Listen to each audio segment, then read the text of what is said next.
I was a kid growing up, my parents always had chores for me to do. But unlike a lot of today's parents, I think, we didn't have a list. There was no magic magnetic list on the refrigerator for when I was supposed to do my chores, what order I was supposed to do them in, or anything like that. Now, my parents kept them a secret, I guess. Unfortunately, most of the time, my surprise chores were supposed to be done on a Saturday. Now, when I was growing up, we only had 3 channels to watch. And so cartoons were only on Saturday morning. And I waited my whole week to be able to get up on Saturday morning and watch my cartoons. And they ran from basically when I got up until lunchtime. But on days when I had chores, when my parents said, hey, we need you to do this.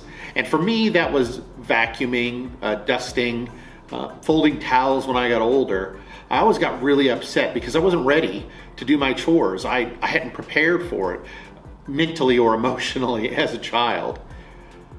As Christians, God has some things for us to do, and we need to be ready for those. So I want to read to you out of Ephesians 2.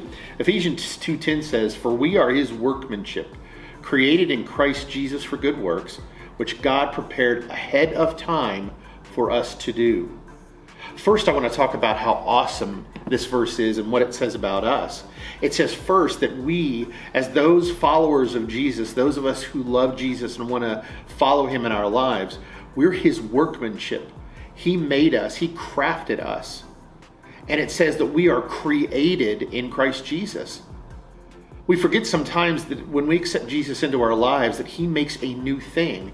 We are a new person. It doesn't feel like it all the time. It doesn't look like it all of the time. But he is creating us new in Christ Jesus. Lastly, that verse says that God has good works which he prepared for us to do. God has prepared things for you to do. He has wonderful ideas and purpose for your life.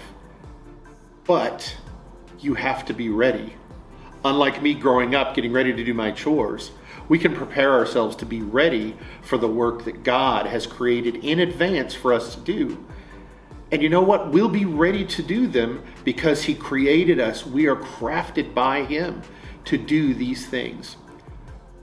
So what I want to tell you today and encourage you today is to be ready to do the good works that God has created you to do. You are special. You are unique in his eyes. And he has made wonderful opportunities available to you. We just have to be ready.